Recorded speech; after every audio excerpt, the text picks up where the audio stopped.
Goodbye, Jenny. Goodbye. What? Where you going? Where you going? I'm leaving. Give me a kiss. Where you going? I'm going to a hotel. Hotel? Yeah. Lots of luck, honey. Okay. Lots of luck. For more than 100 years, we've kept the mentally sick locked up and hidden away, where we won't have to experience their suffering. That's all changing. Mental hospitals in the United States have emptied their wards by 2/3, releasing all but the most seriously ill to come back and live among us. Do you think that you can cope outside? Oh, definitely. What will it take? I didn't think at first that I could cope in here. And if you can cope with this, you can cope with anything. What do you want? You shouldn't come down to that. This broadcast is about Eddie, Elaine, Harvey, and a few others, people who are trying to cope with life on a mental ward and the choices they face when leaving for a new life on the outside. Consistently, for the past couple of weeks, you've been coming in here and explaining to me that you feel it's unfair. No one is doing anything about your discharge. Exactly. I mean, I want to go back to my parents. I know that would never happen as long as I live, and that's what's hurting me. But for God's sake, you understand my point. I've been through goddamn hell.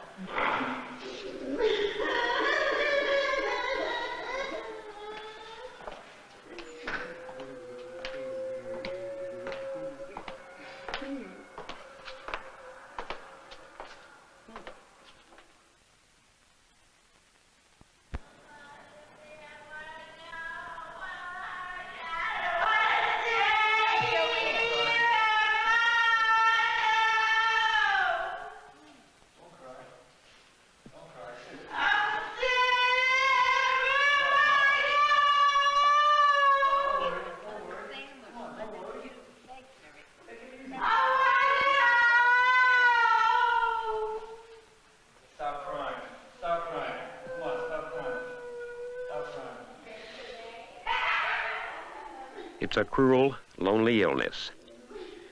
Creedmoor Psychiatric Center, a New York State mental institution. A few years ago, almost 8,000 patients were crowded in here. Now only 1,800. It's what's happening in mental hospitals all over America. A presidential commission warns us that long-term hospitalization makes patients sicker, causes permanent debilitation. That treatment in the community offers better hope, but that neighborhood mental health programs are all too few and are being starved in their infancy. That thousands of patients have been released to communities where they're not wanted. That too many return to the hospitals because of insufficient care and support. And that a growing number of us, perhaps 15%, are in need of mental care. Is this home for you? Home for me in the daytime. Thank you. What is this? This is the activity side. How long have you been here? I've been here since 1974, but I've been discharged in 75 and came back. How'd you feel coming back? Bad. Very bad. Oh, wonderful having a group. I was hoping you would have a group. This is our lovable Doris Sevens. This is the cooking group. They make like breakfasts every morning. The group starts about 10, and it's over, I would say 10:30, 11:15. And they wash their hands, they make the food, they eat it, then they wash up, and then they leave the group. And here's where they have the woodwork right behind here. And this is our lovable Mrs. McCawley. You know, it takes a lot to run this country, and this is the greatest country that there ever was. God created this country. He split the whole world up, and he said, here I'm putting the United States, here I'm putting Canada, and I need to sleep every once in a while, I need a siesta, so I put Mexico, South America. Take it away. What are you doing? Anything I feel like I'm creating something. I like to create, I don't like to tear down. Well, what we got to do with, and we got to improvise, and we got to someday, we got to knock all the slums down and kill the rats and the rabbits, not the rabbits. If it wasn't for the rabbits, well, some human beings are like rabbits, aren't they? They like carrots, but sometimes they cook the carrots, and that takes all the vitamins out of them, you know? And it reminds me of an old song. He made the night a little brighter wherever he did go. That old lamplighter of love. That's good for your headaches, 20 pounds like that. Very good. It makes you run for about. Do you know why you run? Do you know why they call a run in a stocking a run? No. Because they got to run to the store and get another pair. Elaine, come here, Pupsy. Come here. Elaine, what are you going to do when you get out of here? Well, go to Fountain House, get a job, live at Central Manor. Well, live normally again. You can do it too, I know you can. Yeah. All you need is the courage. Good luck, Elaine. Yeah, thank you. I'm a little nervous, but I think I'm going to make it this time. You need something to hang that around your neck.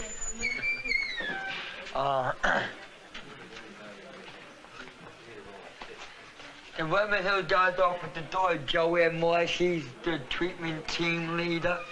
Tell me about this place from your standpoint. You see a lot coming back? Well, there are enough patients that do return because of their medication problems or because the supports in the community are not sufficient enough for them. Does that discourage you? No. You just keep on. Yeah. It's better for them to be out for a little while than to just be in here continuously. Really, even if people only last 6 months out and then come back, it's still far better. Why is that? To be out.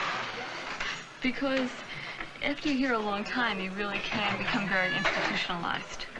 And at least if you have breaks by going out to the community, that stops that process. When you say become institutionalized, what do you mean? Become very dependent on the hospital, dependent on other people preparing your meals, on opening doors, on making your bed, on having a regime of when you go to the bathroom and when you eat and things like that. And that makes you Just very one more hypothetical institutionalized.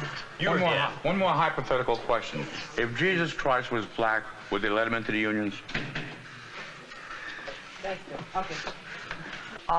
Right over here we have quiet room. It's really close to clinic, but they call it quiet. We have 2 of them.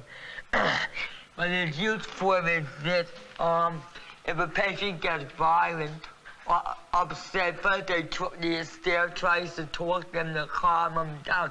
If that don't work, they're forced to give them a needle and lock them up in here till they calm down. Once the staff feels they're calmed down enough to come out, then they open the door and they let them out. But if they act up again, then they just go right back in. There's nothing in there. Exactly.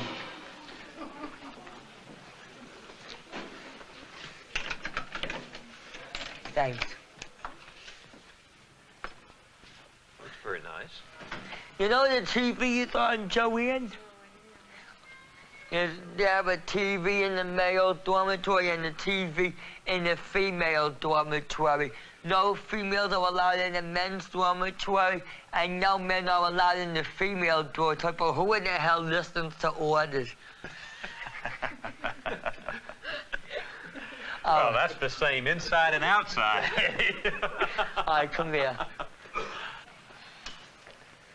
Do you ever get the feeling, I just got to get out of here? Yeah, very often. Very often. Where do you feel you really belong, in here or outside? Outside, definitely. The staff still feels I'm not ready for a discharge. That's another thing that really gets me mad. Cause I mean, I should be the first one to know when I'm ready to leave. But I should know how I feel. And I feel I'm ready. In fact, I feel I'm ready to leave today. But the fact is, I have no place to go.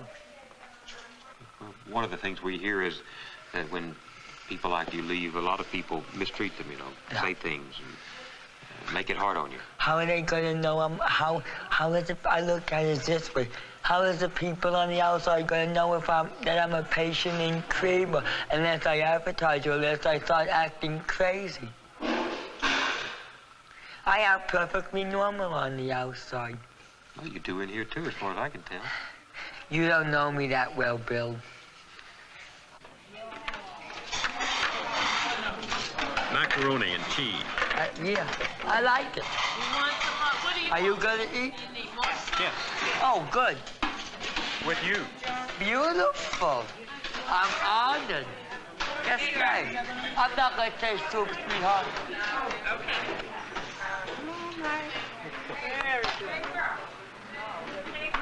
Okay, here.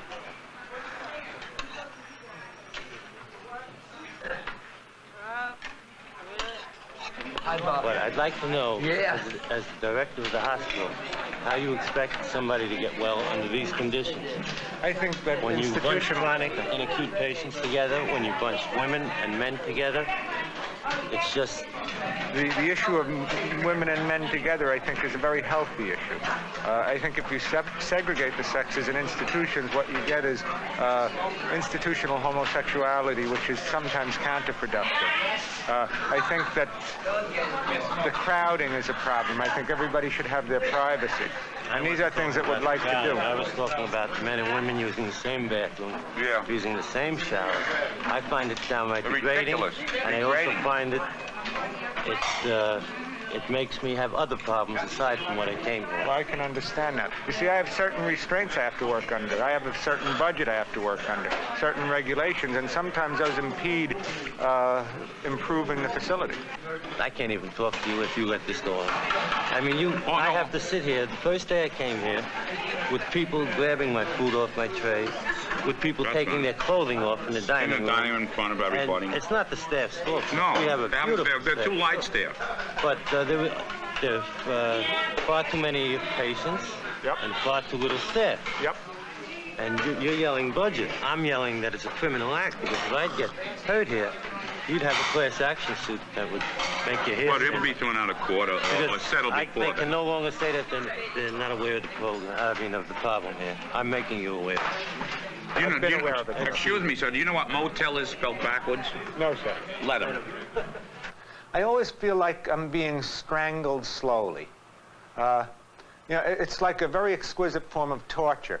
Your funds are just trickle in so that you can barely manage to run the institution and keep your head above water. And you always feel like you're just fighting for air and that you just about can breathe. It's really scary even. It's not just a frustration, it's a fear that you have. Nobody can know, possibly know, the despair of coming into a place like this except a parent or a relative who has somebody here. But if you didn't Or have a this friend. place, what would you have? I would have nothing. And I'll tell you something. The day that I had to walk in here and walk into that building 39 and leave him here, I will never forget it. Never forget it. All I hear is budgets. Budget is not important. My son, the other people are important. These people need help. They're going to get killed. You know how many assaults they've been there? People have been hurt. People have been almost There was killed. a lovely young fella here just not too many months ago that Dr. Weiner knows of, and he killed another patient. And it's very sad, all because there wasn't enough staff. Even when they have a few, they're not doing their work. They have drunks here as attendants. They have alcoholics here, and I've seen them drunk. These are very serious charges. These are very serious. I'll back them up. I'll tell you names, Dr. Weiner. I'm sure you you can, don't want the but I'm names sure right at the now. same time, you know that there are some very, very dedicated and I'll good give you employees. names. If you want names of good ones, I can run them all for you. But there's not enough. They have 66 patients on this ward, and they're all running around here. Now, I'm here a lot, Mr. Moyers. I love my son dearly. 19 years he's been here. I've had a daughter that was murdered, too, on the streets of New York. So I've had my share. I want to get action for my boy before I die. Have you had employees about whom there have been complaints such as these, whom you were forced to keep? Yes. Yes. Many? Yes. I'd say in the last 2 years, about 10. Are parents expecting too much of you? They expect a whole lot where they will not I take disagree. responsibility I themselves. disagree. See, this lady here, in the years I've known Jeff, you know what she did to Jeffrey? She rotted his teeth out.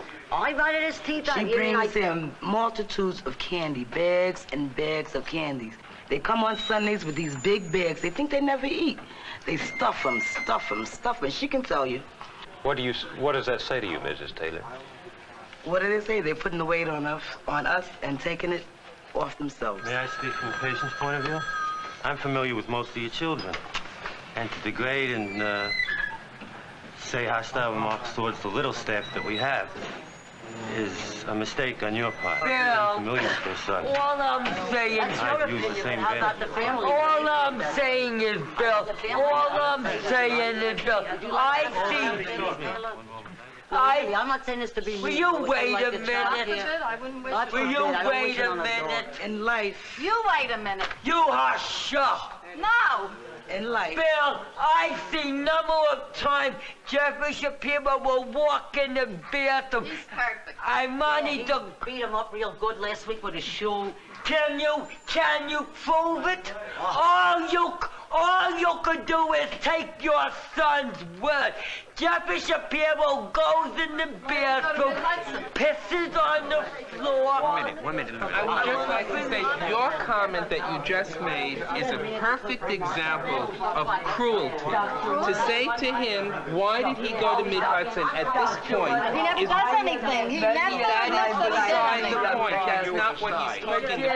Your comment to him at this point in time is precisely what you do to your daughter, and will keep her I don't do anything. the What do I rest do of to her my life. What do I do to my daughter? Every time that your daughter makes a little bit of progress, I had 2 months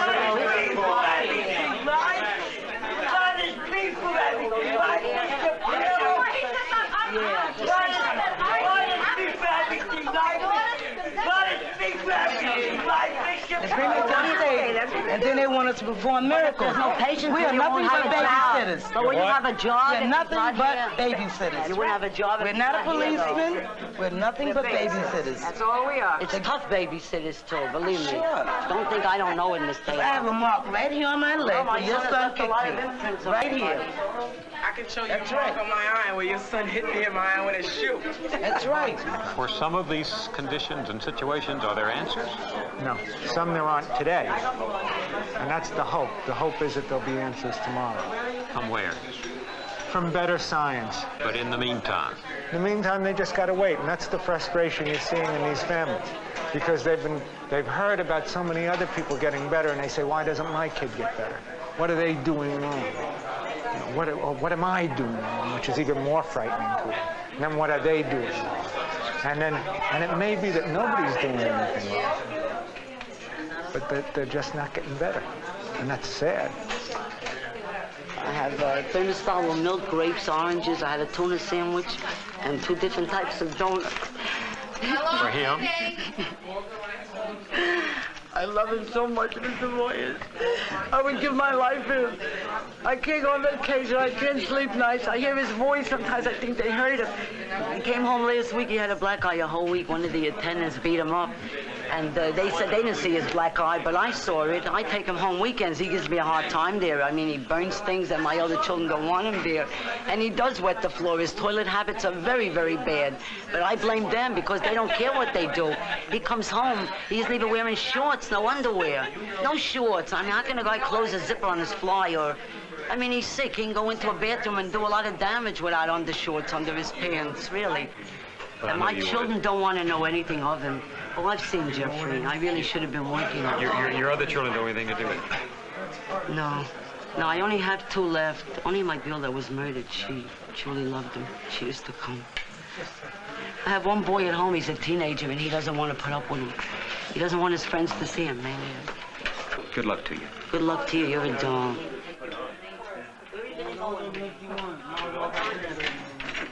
He wants to go with me. I can't, Jeff. I have to go home. Wait a minute. What time is it? I've been here most of the day. I lost the whole day's salary. I can't keep hanging around here all the time. I don't want him to. He doesn't eat their supper here, right? But you have to eat, Jeff. What do you want from me? Tomorrow, I think I want money, man. How much money? You just got, I gave you $8 Sunday, right? I need to go back and give me the bag, man. Yeah. Is he gonna eat? Are you gonna see that he eats, please? Are you gonna see that he eats? I'll be back tonight. I'll be back, I promise. I never lie to you, do I, darling? I'll be back at 8. You hear? I'm gonna make you sandwich. I'll be back at 8 o'clock. Hold this now. I'll be back. And I never lie to you, right? If I ever lie, I'm going home and I'll be back. Here's the grapes. Don't eat candy, no sweets. Eat that. Here. Here's this bag. Wait. Here's in your pocket. They'll never give it to you. We wouldn't allow it. You hear what I said? I would never allow it. All right. Good, darling. I'll see you at 8 o'clock. I'll be back, sweetheart. I never lie, do I? Jeffrey, you'll see me at 8, Jeff, okay? Goodbye, darling. Oh, look at that. Look what I got waiting for me. Handsome. You're going to have coffee. Very bad. Very bad shakes. Yeah? Show me. You keep saying yeah, but they keep shaking. Harvey has been in and out of mental hospitals for almost 10 years. He could be discharged any time, but he has no job, no place to go. There is one chance, an interview for a new program designed to help patients make the transition back to normal life. When you are in transitional services, you are not a patient. You are a resident, you are a client, but not a patient. You are responsible for taking your own medication. You are responsible for going to your program every day. The only thing that you have to do is, if you leave the grounds or you're going someplace, you have to tell your counselor where you're going. But you have a key to your room and you can come and go as you please. We expect that you should be able to go through all of our phases within 2 years, or sooner, depending upon you. It's much different. There's not as much fear. I was scared to death on the ward. All the time. You didn't know what you were up against. Here, everybody talks. It's a different thing. It's a whole different thing. And here they try to get them ready so in the event they can have to cook for themselves or something, they can do it. They can budget. They can travel. All these things that you couldn't possibly work on inside a hospital.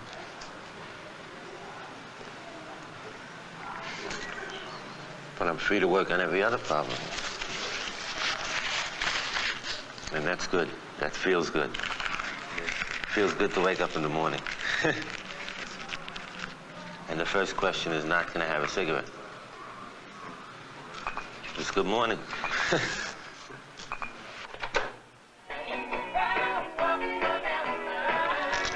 This is another thing. Nobody tells you when to take medication.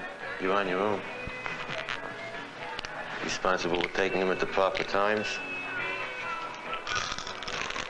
Because when you leave, there's not going to be anybody to tell you when to take medication anyway.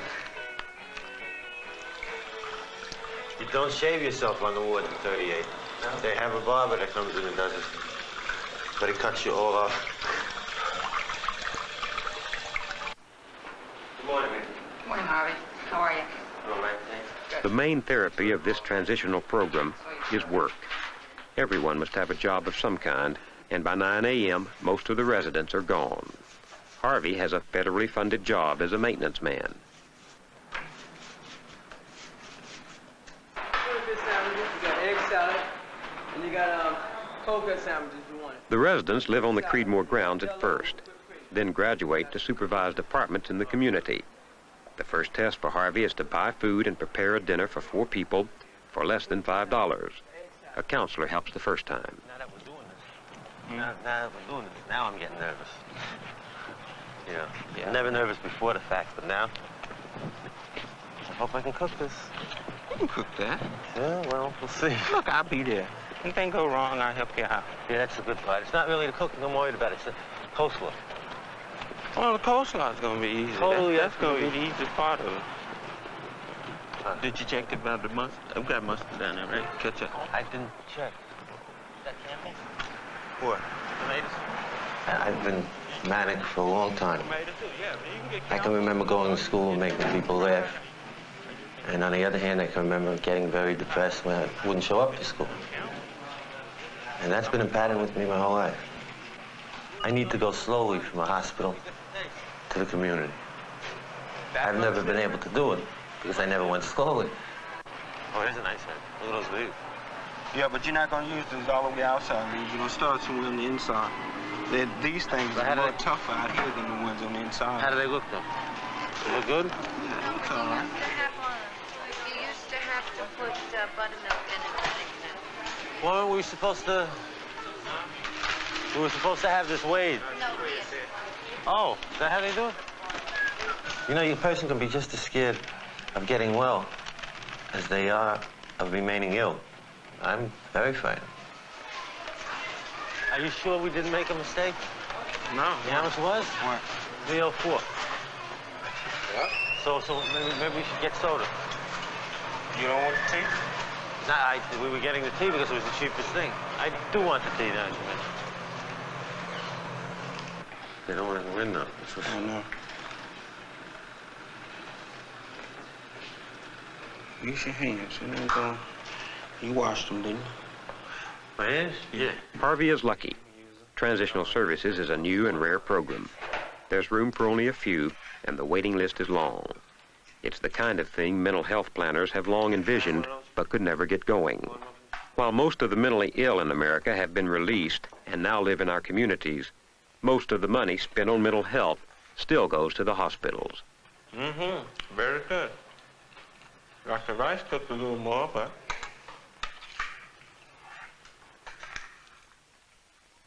For the last 10 years, I would look out through those gates at those bars and these tall buildings and say, that's where the crazies are. Now, what's wrong with that? Well, I don't think there's anything wrong with it. I think you grew up to have that bias, just as I did, just as everyone else did. I felt the same way. In my neighborhood, there are people who are no different from the patients here, except that they have an intact family who's caring for them at home. And nobody has identified them, in quotes, as a crazy. You know, they're strange, peculiar. But they are different. Everybody's different. I'm different. I'm sure you and I have our differences. I haven't decided whether I'm psychotic yet, and somebody else would probably have to decide that. But I'll tell you, if I was, and I may be talking to you in a rather bizarre manner, and your audience may think I'm rather bizarre, but I'm wearing a shirt and a tie, and I shaved this morning, I look pretty good, so nobody would be afraid of me. They'd say, well, he's an interesting eccentric. If, on the other hand, I was talking to you wearing a ripped T-shirt with my breakfast on it, a pair of chinos with the fly open, you'd be scared of me. And then you'd say, gee, maybe he should be in a mental hospital. Back when I was starting psychiatry, there was no way to manage the aggressive and psychotic behavior of the patients who were then and could then be very destructive. So they were locked up in here? So they were locked up in here, very often naked, in their own excrement.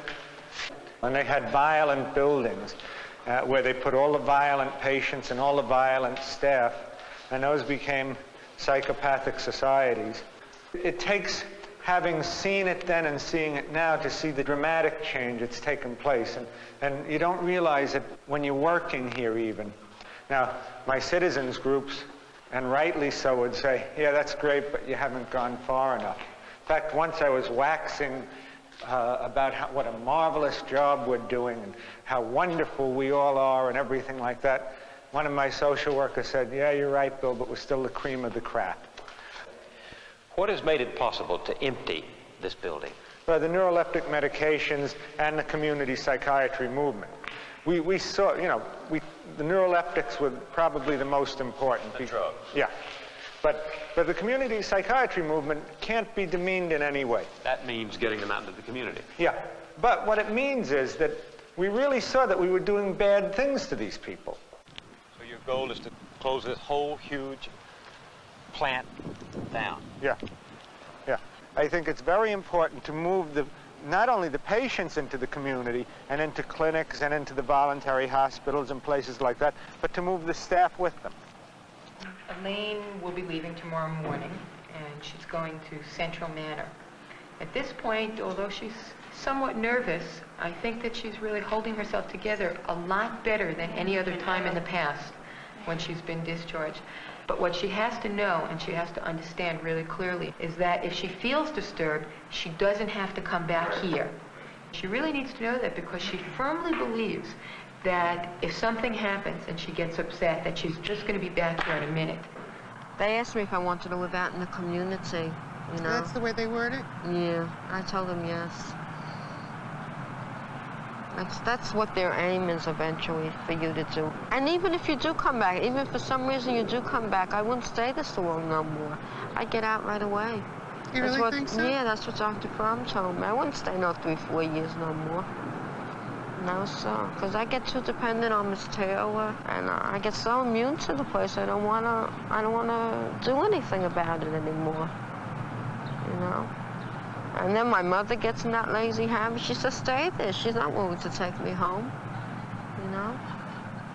Goodbye, Jeffrey. Listen, Jeffrey, you better get well. All right? Christmas card, everything worked I out? lost it. Well, you sent a Christmas card, and I'll send you a holiday card. Okay. Goodbye, Greco. Goodbye, and I hope you get out too, Greco. Goodbye, David. Where's Eddie? Goodbye, Eddie. Goodbye, and call me up, Eddie. You'll get the number from Carolyn, all right? Sure. I'll come out to see you. Yeah, come out on the weekend, but call me before you... I promise I'll come out to see you some weekend. Yeah. As soon as I get the address and the directions, I'll be out. But call me before you come, in case I'm not there. Fine. Okay, goodbye. Oh, boy. It's a long walk out there. You think they'll bring back the death sentence? Well, that's what I'm the last saying. mile. And please try to forget the past. Right. That's right. That's water under the bridge. The past. There's been a lot of bridges made since then. Goodbye. Goodbye. Goodbye. Tiptoe through the tulips. La-da-dum-dum, da-da-dee-dee-dee-dee. Tiptoe through the tulips with me. I want to ask you something. Yes. Something I've noted before. Can I have a cigarette? Sure. No, thank you. I'll give you 2 even. I'll give you 3 even. Oh, God. Lots have of a luck. good time. Don't love him. Love your mother. Okay? Love your mother and father. No, only your mother. Here's 3. Only love your mother, darling. Okay, bye-bye, Rosa. Take care of yourself.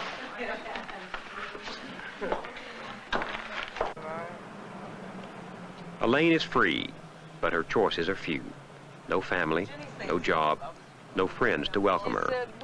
Ideally, she would be headed for a transitional program or a halfway house in her old neighborhood, where she could find help to make the adjustments back to a normal life. But there are no halfway houses in her old neighborhood or just about anywhere else. She is headed for a hotel in the distant community of Far Rockaway, where a few Creedmoor staff members are on hand to provide minimum care. It's either that or a lonely room in a rundown neighborhood somewhere. Elaine will be living in Central Manor, a privately owned hotel built to house former mental patients. In exchange for her $400 monthly federal check, she will get room, food, and medication. Most of the residents are older people, debilitated by the long years of illness and dependency on the wards of New York State mental institutions. More than 2,000 live in the Rockaway community.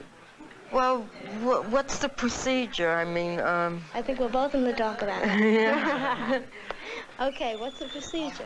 Well, so you have your bags and your clothing with you? Oh, hi, Maxine. Hi, how are you? Dr. Fromm said if you have any problems, just call him about me. Okay, Yes. I don't think we're going to have any problems. No. We'll show you where your room is, okay? Yeah. And then you can go into the dining room and have lunch.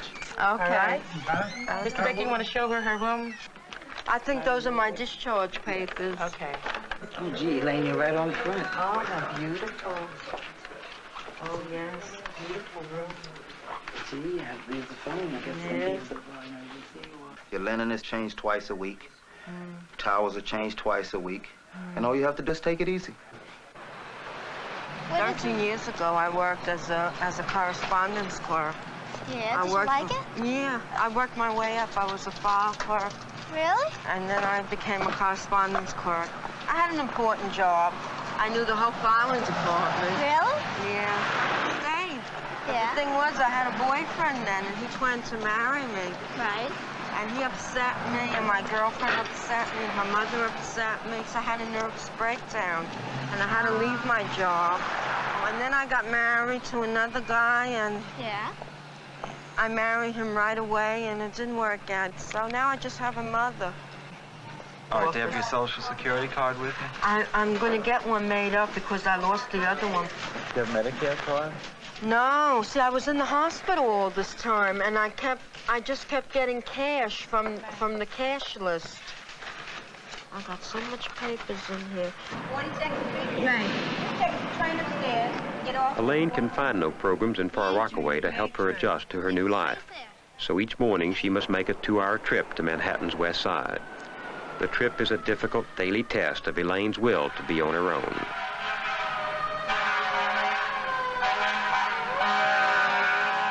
She comes to Manhattan each day because she is a member of a club that for 30 years has been a refuge for former mental patients. Elaine hopes to regain her confidence and skills with the support and friendship of others who have suffered the same fears and loneliness. The club is called Fountain House. There are 1,100 members, a great many of whom have made successful returns to a full-time job and independent living. The members train each other for jobs at New York businesses and department stores. Their work record is exceptional. Want to do table 2? Is this busing? Busing and waiting. And would you like to do table 1, Elaine? Yeah. Okay, fine.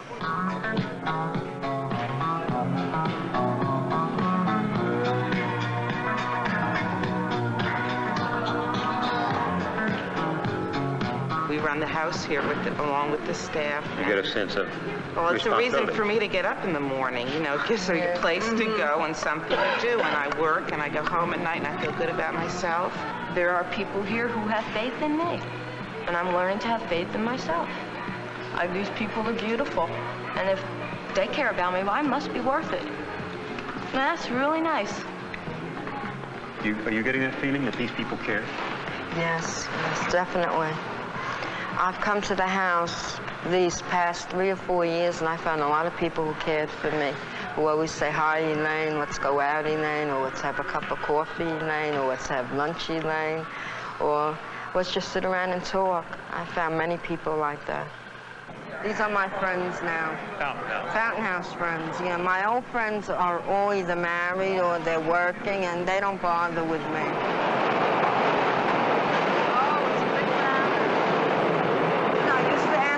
The subway and on the streets for money. Why? I don't know. I was just sick like that.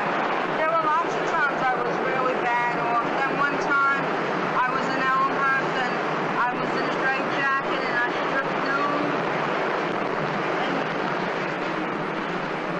A lot of times.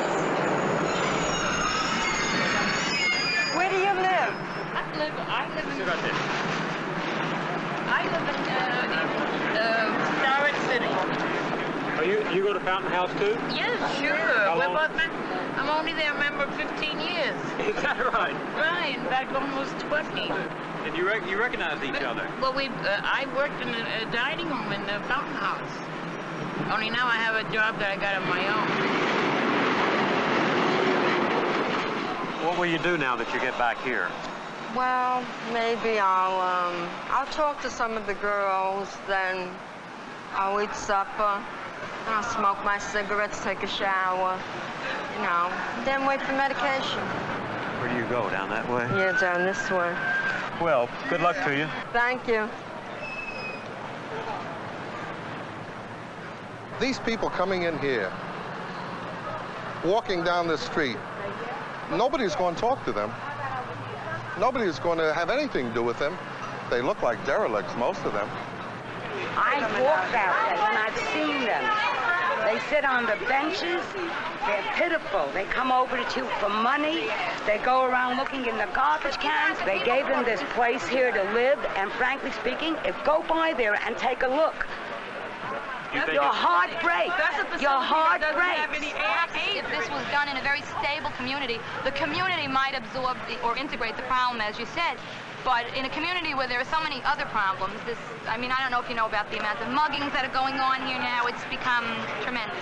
Well, all they have to do is put help, enough help in these homes to help these people. Taxpayers don't want to pay more money. No, Taxpayers are revolting. I didn't say Opposition 13.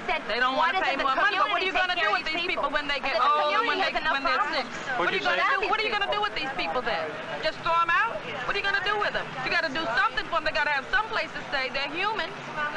So what are you going to do with them?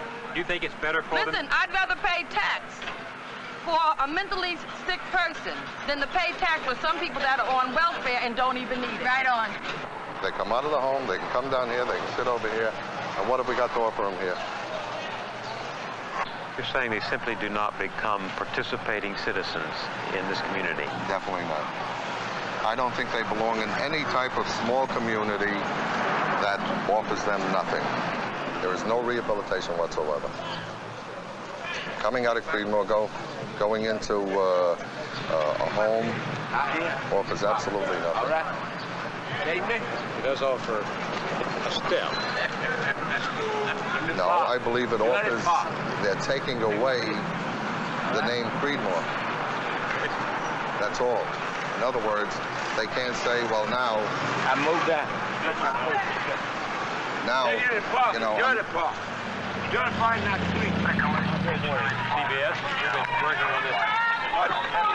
This is your beat in a sense, isn't it? Well, I have the next post and it overlaps here, but they have a problem here. How do you tell the difference between a mental patient and a drunkard? You buy your experience on the street.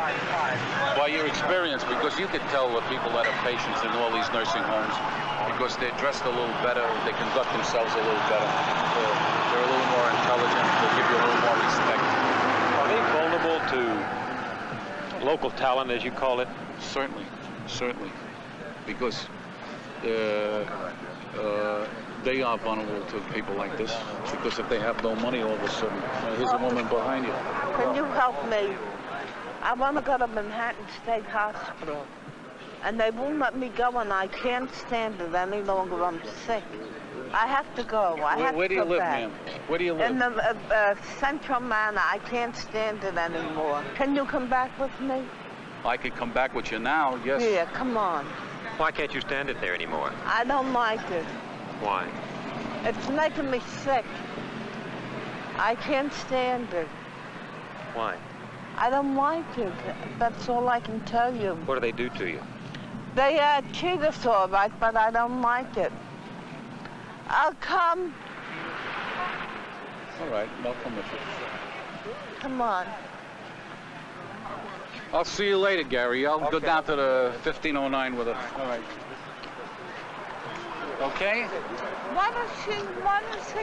I'm telling you what I was saying. Oh, watch that. What, you know, the days and the nights, and came for the day.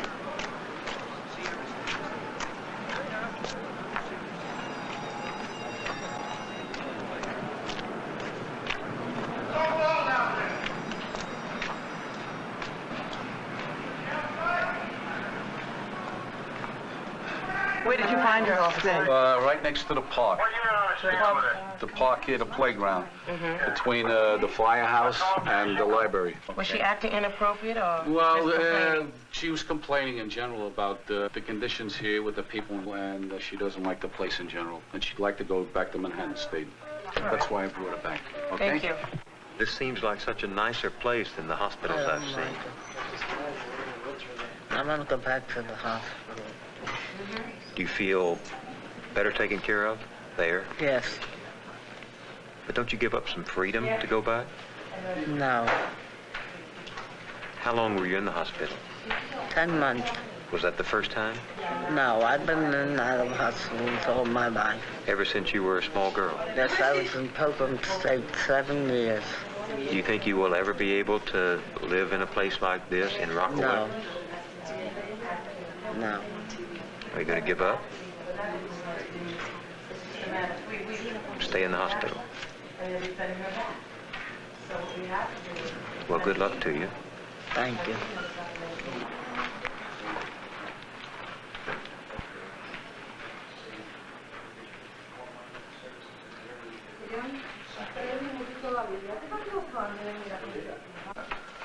Hi. Hi. Who's this? This is Elaine. Dr. Fromm? Hi. How you doing? Oh, I'm fine. I've been hearing not the best about you. What are these stories we're hearing about? What stories? I don't know. that you are not acting so good? It's not true? Oh, I just hit this woman Gussie over the head. I was thinking of Monroe Smith. Why were you thinking of Monroe Smith? I don't know, it just came to my mind. Really? Let me have a Coke, a large Coke, and, you have tuna fish sandwich? Let me have tuna fish on rye.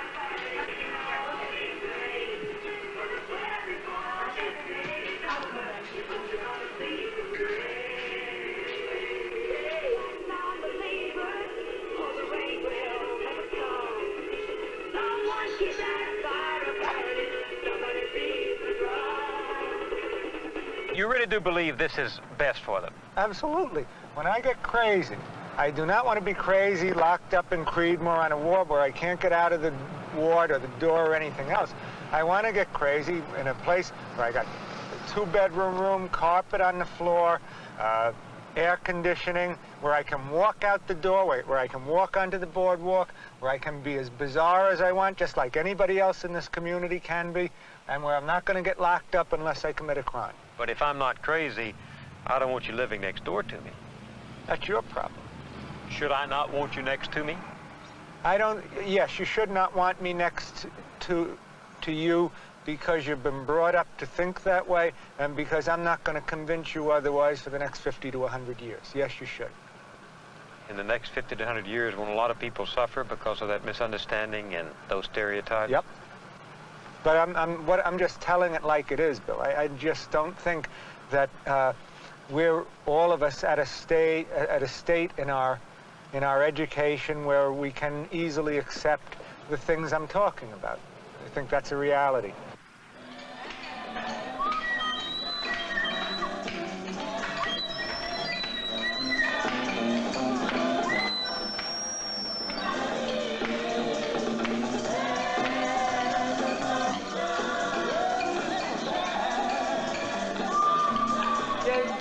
This fish got me in this stupid ass group. Oh, watch your mouth. And I didn't even know the store was open. I didn't know. Can I get something? Who would you like to have? Oh, Mabel to the rescue. Okay, we'll have to get the key. What do you want? I just want a box of those cheese crackers. Okay, we'll have to get the key, okay? Okay.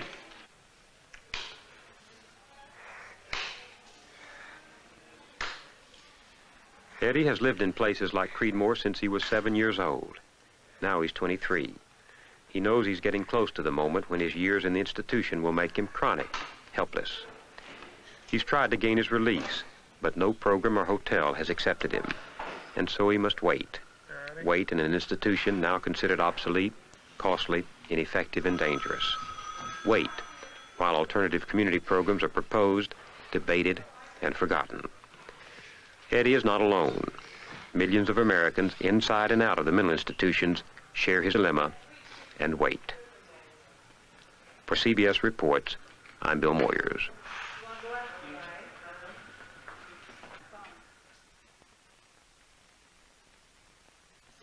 Since we completed filming at Creedmoor, Eddie became one of the lucky ones. On October 18th, after months of waiting, he was accepted into transitional services and left the ward. On Labor Day weekend, Dr. Bill Moyers suffered a heart attack and died. He was a courageous, unorthodox bureaucrat. He really cared, and he fought to take mental health care to the communities where his people lived. When we asked him to film at Creedmoor, he literally gave us keys to the place and allowed us to move at will. He wanted us to see them as he saw them, ordinary people with an illness that can be helped if only there is understanding from the world around them. They need what all of us need, he told me. A job to do, money to spend, a place to live, and somebody to care whether they live or die. Hell, he said, what's so crazy about that? All right, let's go over here. Richard? What do you want me to do, sis? Albert, could you just stop a second? Yeah. Why don't we decide on a theme for this mural? Oh. All right, let's try and make a decision. Okay? A theme? Yeah. That group Why not over... freedom? Freedom of choice. Freedom of speech. Freedom of habit. Habitat. Does anyone second like the motion? Nice epitaph on your grave when you go? No, I think I like a nice epitaph. And God's care I want. How about a calendar? A calendar? We already have a calendar. La da da da dee dee dee dee dee dum. La da da dee da dum. It had to be me, wonderful me. John. Had to be me.